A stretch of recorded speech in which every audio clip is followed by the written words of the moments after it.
Meanwhile, while we monitor closely the crisis on the ground in Ukraine, what of the crisis back home? A crisis that India cannot ignore. According to the 2020 data by the government, there are around 18,000 Indian students who are studying in various universities in Ukraine. Yes, they are back home and thank God they are physically safe.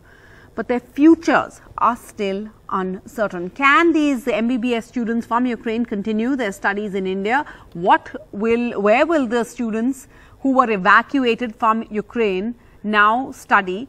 Can they be rehabilitated into Indian colleges so their careers are not jeopardized? Well, I have some students joining us now on the show. We have Akash Kumar, a second-year student at the Lviv National Medical University. We have Shweta, also a second-year student there, and Prem Sharma, a third-year student from University near the Black Sea, and Raj Nandini Sharma from the Vinnytsia National Medical University. I want to first just ask either if one of you could respond over here.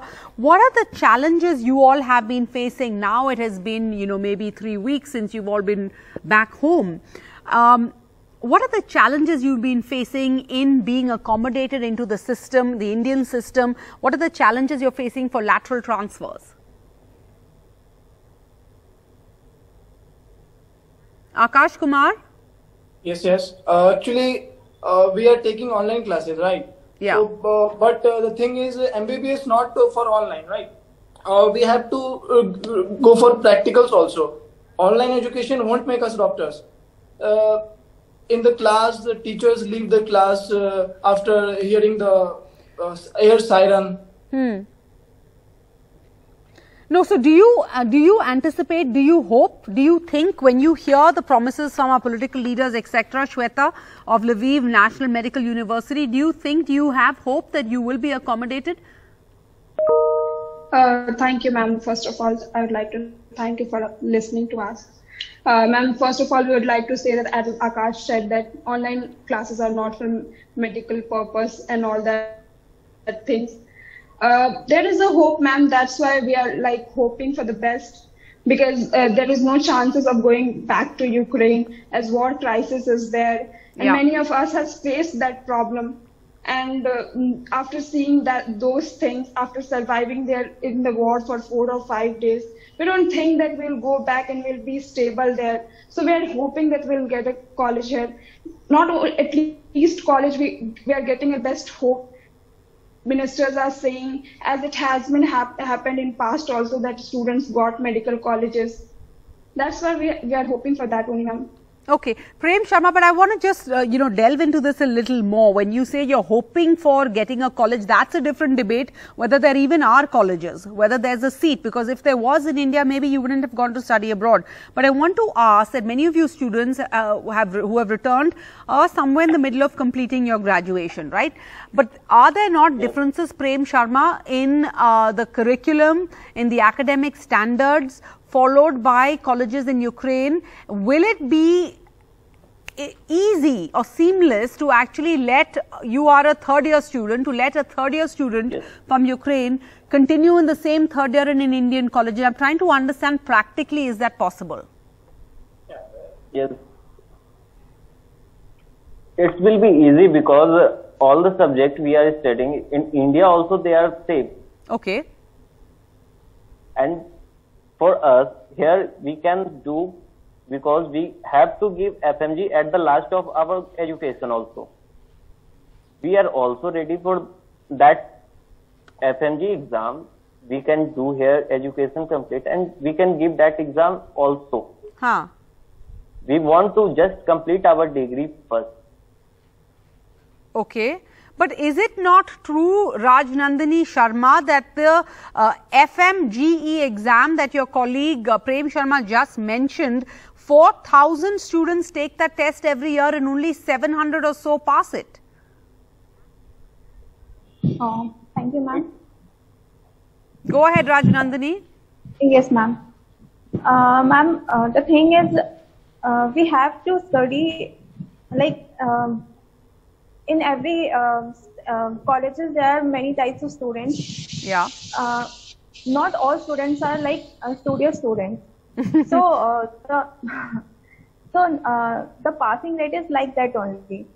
Okay. And many of us don't want to come back to India. Many of us wants to go like in other foreign countries. Okay. We want job in some other countries. Many of us, not all of us. So that's why the passing rate is like that. Okay. Okay. I have Mr. Jaswant, the president of the RDA at the Resident Doctors Association at the All India Institute of Medical Sciences joining us. Mr. Jaswant, you know, the problem here really is a demand-supply mismatch for medical seats, right? Like we all know this, you are one of the lucky few who managed to get through AIIMS. That is what every doctor, medical student in India aspires to. And the irony is we have this demand-supply mismatch at a time when we have a huge shortage of doctors in India. One doctor, we're told, for about every 1,500 patients.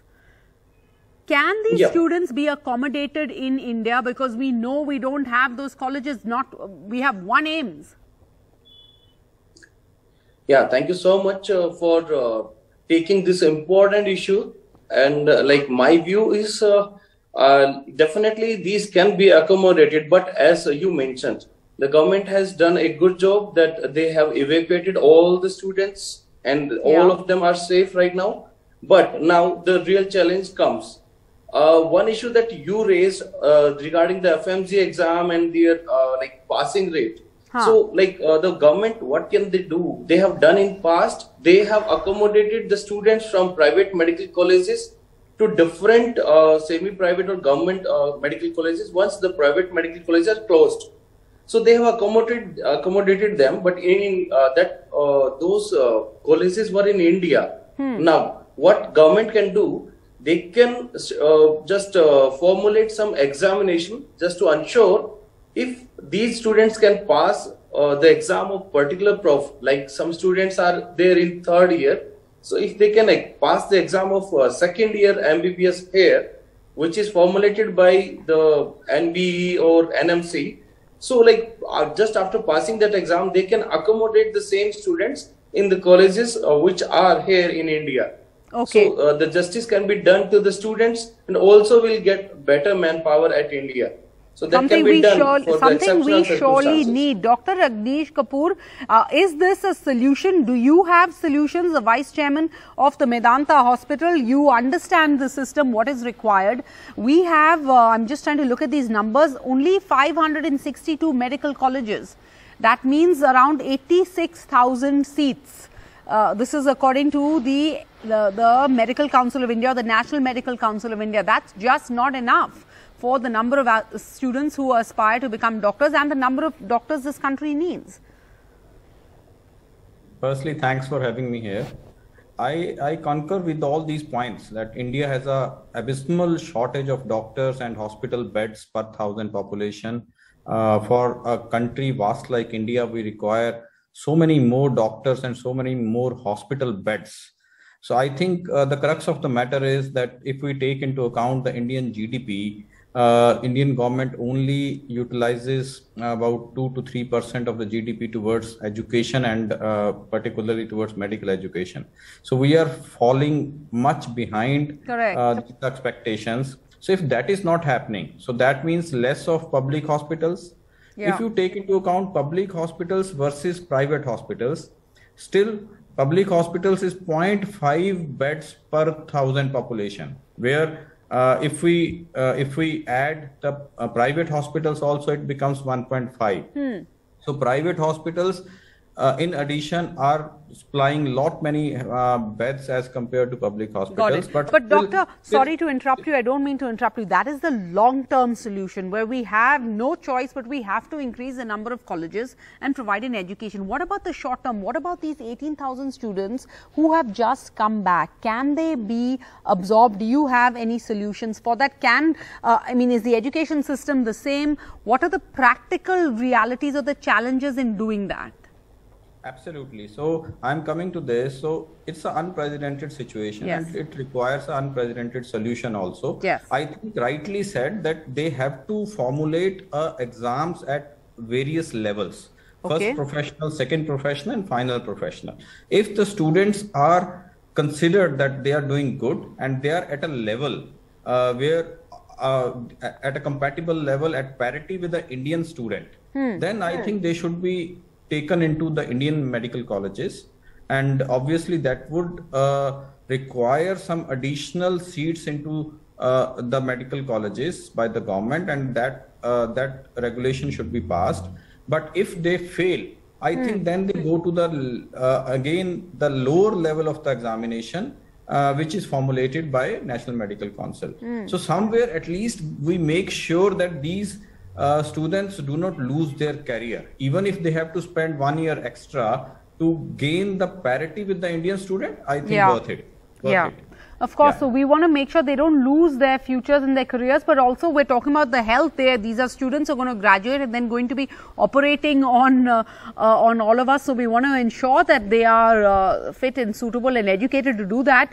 But PKD Nambiar, what is the solution? I'm sure you've looked into this because we've had you on this matter before. Nearly 23,000 students were told enrolled to study in China, 18,000 we know in Ukraine, 16,000 it seems in Russia, 15,000 in the Philippines according to the Ministry of Education data. This is, you know, an exodus. We're losing our students. Yeah, absolutely, Sarah. In fact, I wanted to start from where you end, your last comment that this is a professional course wherein they will be treating every patient. It's like it's a one of the serious most profession.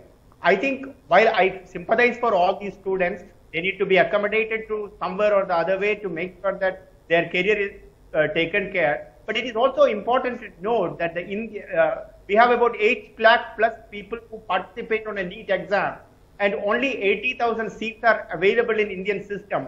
So most of the bright students who score a very good score even in the NEET do not get an admission in India. So the people, you should also be looking at those students who have been kept away from their aspirations to become a doctor, while giving these students who are coming back, just giving them a seat which is so important in Indian context. So we need to have, I agree with the doctor that there should be a quality check of all these students. Are they at par with the Indian students? Because please note, the Indian medical system, whether we may have a lot of complaints about our Indian medical education, is at par with the international standard. Our doctors are the Indian doctors, especially some of the government colleges. These doctors are one of the brightest in the world. So in fact, we need to have a very, very clear check. We should not be doing anything wrong to those millions of students who participated on a NEET exam for so many years. All right. And those students turn out who may not have even participated on a NEET exam, they may not have even qualified to become a doctor. Okay. Dr. Shailesh Jain, can you pick up on what PKD Nambiar is saying? Basically saying that, look, we cannot be pressurized into this because, yes, it's horribly tragic what has happened. Yes, there are 18,000 students whose future lies on the line, but we have to move cautiously and we have to figure out if they are suitable to be accommodated. Your response, how do we challenge this? How do we tackle this crisis? Sarah, just allow me to speak in Hindi, just to show solidarity to what Home Minister Amit Shah ji said yesterday. Like PK Nambiar said and you said, मुझे ऐसा लगता है कि आप अपने आप को कभी भी किसी अंडर क्वालिफाइड डॉक्टर से ऑपरेट नहीं कराना चाहेंगे. तो इसका जो अर्जेंट सॉल्यूशन मुझे लगता है, आप 5 बैचेस को देखिए, अगर उनका क्वालिफाइंग परसेंटेज नीट के अंदर मोर देन 50% रहा है, 720 में से उनके 360 नंबर आए हैं, तो अलाउ देम, जैसा आरडीए प्रेसिडेंट मिस्टर जसवंत ने बोला, डॉक्टर कपूर ने बोला, आप एग्जाम कंडक्ट कराइए. इफ सेशन से एक बैच पहले का, अगर उस बैच का एग्जाम वो क्रॉस करता है, allow them to continue the study, but don't allow the health of the my countryman for the under qualified doctor. First thing. Second thing, you have to understand, हमारे पास 16 लाख बच्चा NEET में बैठता है, 16 लाख में से आप 9 लोगों को क्वालिफाई करा देते हैं सिर्फ 90,000 सीटों के लिए.